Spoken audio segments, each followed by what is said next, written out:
Hello and welcome to the Psychoanalysis Cafe. One more day, one more concept. And today the concept is of abstinence, or the rule of abstinence. What does it say? Rule according to which the analytic treatment should be so organized as to ensure that the patient finds as few substitutive satisfactions for his symptoms as possible. The implication for the analyst is that he should refuse on principle to satisfy the patient's demands and to fulfill the roles which the patient tends to impose upon him. In certain cases, and at certain moments during the treatment, the rule of abstinence may be given explicit expression in the form of advice about the patient's repetitive behavior, which is hindering the work of recollection and the working out. The justification for the rule of abstinence is of an essentially economic order. The analyst must make sure that the quantities of libido released by the treatment are not immediately redirected towards a fresh cathexis of external objects. They must, so far as possible, be transferred into the analytic situation. The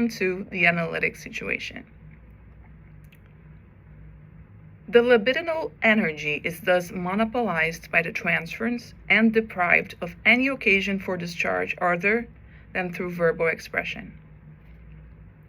From the dynamic point of view, the treatment relies basically on the existence of suffering brought about by frustration, a suffering which tends to decrease as the symptoms are replaced by more satisfying substitutive behavior. The important thing, therefore, is to maintain or to reestablish the frustration so as to assure the progress of the treatment. Implicitly, the notion of abstinence is linked to the whole principle of the analytic method, in that interpretation is its fundamental aim,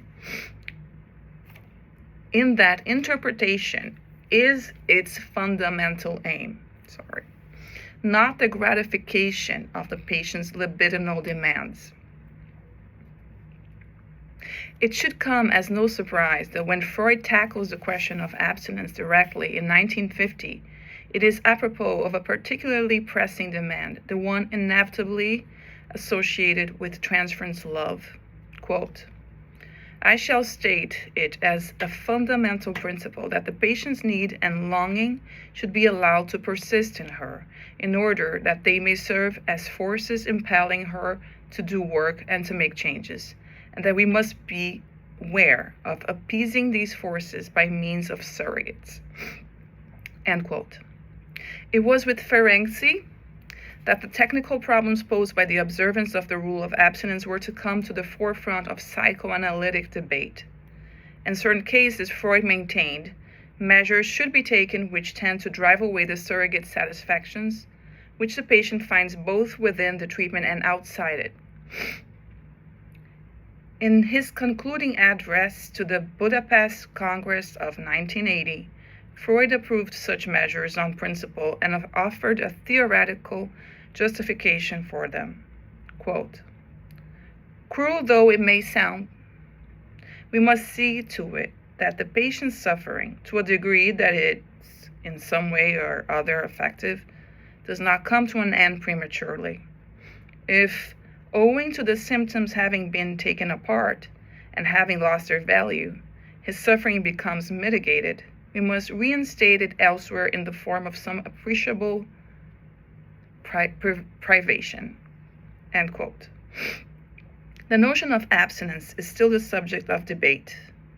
In our opinion, it's worthwhile drawing a clear distinction here between abstinence as a rule to be followed by the analyst, a simple consequence of his neutrality, and those active measures which he takes in order to get the patient to abstain from certain things of his own accord.